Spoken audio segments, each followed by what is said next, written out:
अपने मन के मार्जन के लिए ही हमें शास्त्रों का अवलोकन, अध्ययन ये करना चाहिए। हमारे बड़े अच्छे संत हुए हैं स्वामी राम सुखदास जी महाराज। गुरु कृपा से उनका दर्शन करने का मौका मिला और उन पे बोला भी नहीं जा रहा था, तो हम उनका दर्शन करने के लिए गए हरिद्वार में। उनके दर्शन किए। बहुत ही शांत मूर्ति। उन्होंने बड़ी प्यार, बड़ी करुणा भरी नजरों से दृष्टिपात किया। मैं हाथ जोड़ करके लगभग 2 मिनट बैठा रहा। जब कुछ बोलने को हुए तो मैंने मना किया। मैंने कहा मुझे दर्शन करने थे, बस दर्शन हो गए, क्योंकि मैं जिंदगी भर अब ये पछतावा न रहेगा कि महापुरुष मेरे समय में थे और मैं दर्शन न कर सका। बाकी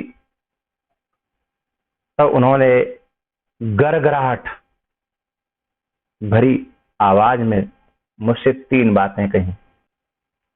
उनके गले में घरघराहट रहती थी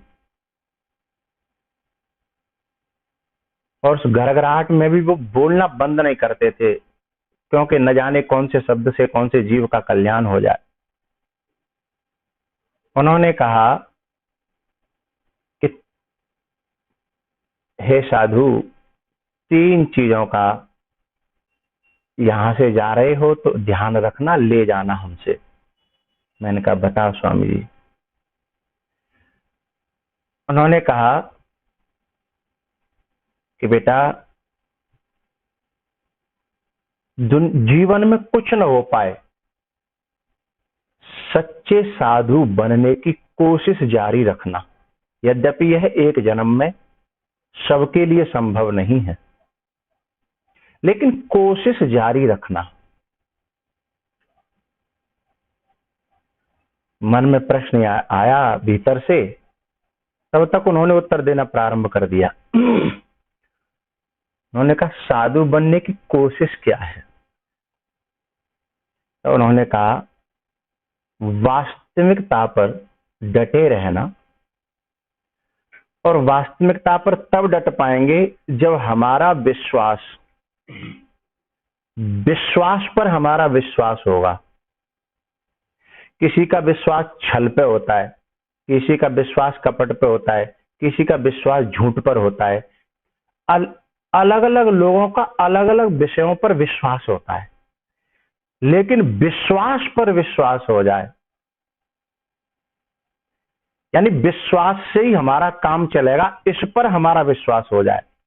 बहुत से लोगों का बोले बिना छल कपट के काम नहीं चलेगा, तो उनका छल कपट पर विश्वास हो गया। अब छल कपट पर विश्वास होगा तो वो कहां पहुंचाएगा ये राम ही जाने, लेकिन विश्वास पर विश्वास बढ़ता चला जाएगा तो हम एक दिन सच्चे साधु बन जाएंगे। दूसरा उपाय, बोले सच्चे साधु तब बनेंगे जब मन हमारा, विश्वास पर विश्वास तब होगा जब मन हमारा निर्मल हो जाएगा। कपटी व्यक्ति का विश्वास पर विश्वास नहीं होगा, कपटी व्यक्ति का कपट पर ही विश्वास होगा, छली व्यक्ति का छल पर ही विश्वास होगा, कुटिल व्यक्ति का कुटिलता पर ही विश्वास होगा। ऐसे ही निर्मल व्यक्ति का विश्वास पर विश्वास होगा। तो निर्मलता आएगी कैसे? तो उन्होंने बहुत प्यारी बात बताई, साधु सेवा। इससे बढ़कर एतस्माद् अपरम किंचन किंचिन मन शुद्ध्यै न विद्यते। इससे बढ़कर के मन को शुद्ध करने का इस धरती पर दूसरा कोई साधन नहीं है। क्या?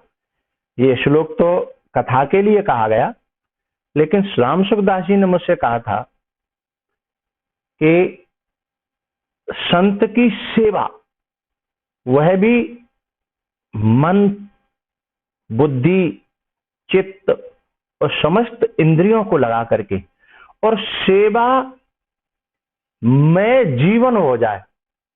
जीवन सेवा में, ये नहीं कि सेवा अलग और हम अलग। हम यदि हम अलग हैं तो हम सेवा करेंगे और जो काम करेंगे उससे हम थक जाएंगे, लेकिन जो हमारा स्वरूप ही बन जाएगा तो फिर हम उससे थकेंगे नहीं।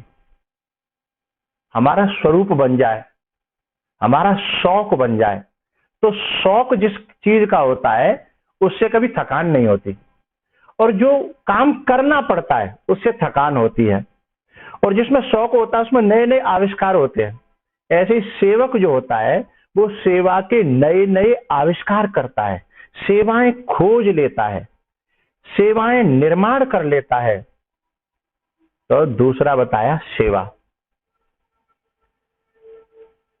और तीसरा उन्होंने बताया स्वाध्याय, क्योंकि गीता पर उनका बहुत बहुत गहरा अध्ययन था। उन्होंने कहा स्वाध्याय के बिना व्यक्ति अंधा है, उसे ये पता ही नहीं है कि उसे करना क्या है। क्योंकि स्वाध्याय से आंखें खुलती हैं, रास्ता पता चलता है। पर हाँ, उनके गले की खरखराहट बढ़ने लगी, तो उन्होंने कहा कि ये बातें ही तुम्हारे जीवन में लाने की कोशिश करना तो तुम्हारा काम बन जाएगा। और ये बातें वाकई दिल के अंदर तक घुसी, और उस समय से यथासंभव मेरा प्रयास है